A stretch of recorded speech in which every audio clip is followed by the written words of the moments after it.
Welcome back to SportsLine, everybody. We're going to switch gears and talk a little NASCAR now. The big race at Talladega coming up on May 7th. Of course, it's just a short drive from here to Talladega Speedway from Nashville, and always an exciting race. And a couple of NASCAR legends were in town today to promote the big race coming up at Talladega in early May. And one of those, of course, the great Darrell Waltrip, the longtime NASCAR legend, great NASCAR broadcaster.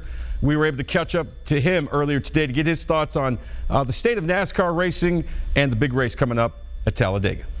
I think it's just, it's the only track we go to where, I call it pack racing. I mean, it's the only track where you can't get away from anybody. You know, you can have a fast car and you can run out in front of that pack, but that pack's nipping at your heels all the time. And so it's so unpredictable of who's going to win that race for a number of reasons. First of all, because, you know, anybody can win that race. We've seen that time David Reagan won that race. Not that that means but he's just a long shot. It was a little team that won that race. But where the start-finish line is, down toward turn one, you come off turn four to any other racetrack, and I got this. You get back to the start-finish line that's in the middle of the trioval, you've got it. You get off to turn four, middle of the trioval, the race is on. I've seen races won and lost from just that middle of the trioval down to where the start-finish line is. So it's just a unique, it's fast, 200-mile-an-hour, high-bank racetrack. Handling's not a problem. Cars always handle good. It's just really more mental than anything. No, but yeah, I think every week, you know, wherever the race is, the NASCAR does a pretty good job of getting the drivers out and promoting wherever we're going next. Talladega's obviously, you know, it's almost like a home track here in Bristol, so that means that they're up here, you know, getting ready for their race in May. But NASCAR does a pretty good job of spreading the talent around and promoting whatever race we're going to next.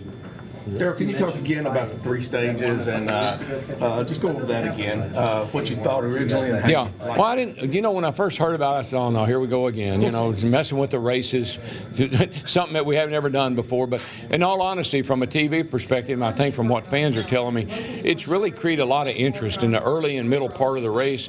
A lot of the times, you know, we drop the green flag and we go green forever, and the race gets a little bit boring and people kind of tune in and don't really tune back in until the end of the day. But with these stages, I've seen these guys really drive hard.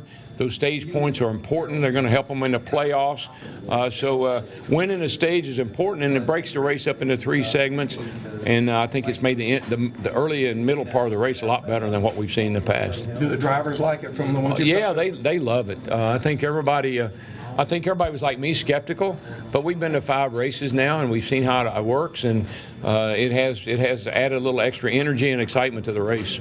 Darrell, you kind of talked about it, and interesting to me, the scheduling. As far as how much better does the sport get if you do make that schedule a little bit shorter? Yeah, I think that's just, for me, I mean, we work on the cars, we change a lot of things, but the one thing we have had really trouble getting our arms around is the schedule. Our season is entirely, you know, we start in February, and we don't end up until the week before Thanksgiving.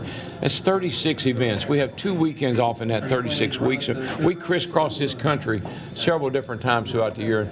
I think just like we just did the West Coast swing, we got those 3 West Coast races together, and that really, there was some synergy there. Those tracks promoted off each other. Those West Coast fans had 3 races that they could go to. I think there's some things we could do like that. Maybe with the short tracks, maybe we have a Midwest swing where we have Kentucky, Chicago, Kansas, Indianapolis. But I think putting these races together and grouping them up like that could be an answer to some of our problems. You talk about competing with football. As a future sport here, you know, you do shorten it up. You're not competing so much with football. Is that kind of the idea of you guys be the exclusive sport going? Yeah, you know, the NFL eats our lunch. We all know that. I mean, that's not like it's a big secret. No, did you hear what DW said? That's it. We know that, and we just need to figure out how to get our season done a little bit earlier. I'd like to be done by Labor Day if we could. Probably never going to happen, but that'd be a good time. But we just need to see if we can tighten it up somehow. Darrell, this weekend, the 60th anniversary of the National Speedway, the Fairground Speedway. I know it's special to you. Your thoughts on it? Well, I won my first Cup race there in 1975, and I won a lot of, Saturday night specials out there. Won a bunch of cup races, and so it's near and dear to my heart. It should have a national registry on it. It's a piece of history. It's one of the oldest. I think there's only one other track in the country, current operating track in the country, that's older than it is. So it just needs to be preserved, taken care of. It needs some work. It needs cleaned up. It needs a little, the grandstands need some work. Track needs a little work. But Tony Formosa and his crowd have done a really good job of hanging in there tooth and nail, and it's surviving, and so that's important. Make you feel good that it is still going and still getting everything out there? I'm so happy that the mayor, our new mayor, has kind of embraced the racetrack. There's some concerns about that for me anyway, and I think she's really gotten out there and she's seen how the family atmosphere and how much fun racing is, and so I think it's got a good future.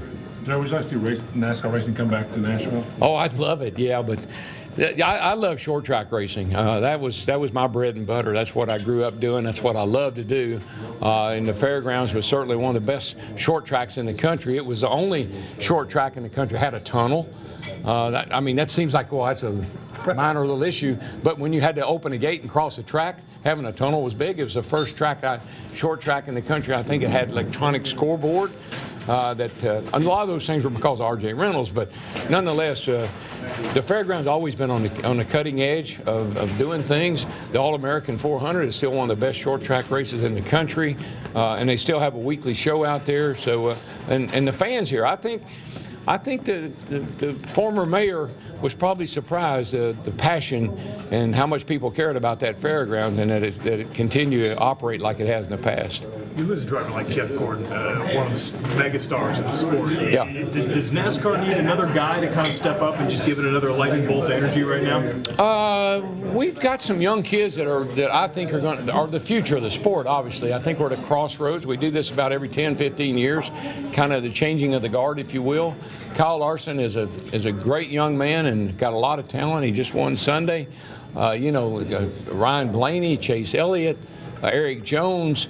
There's some names that maybe you're not real familiar with right now that I think will be big stars in the future. And then, you've got the veterans hanging on, whether it's Kenseth or Harvick or, some of those guys that they're hanging in there and doing a pretty good job. So I think we're the best place we could possibly be. And we got the young lions trying to overtake the veterans. You mentioned Chase Elliott, Kyle Larson, guys like that.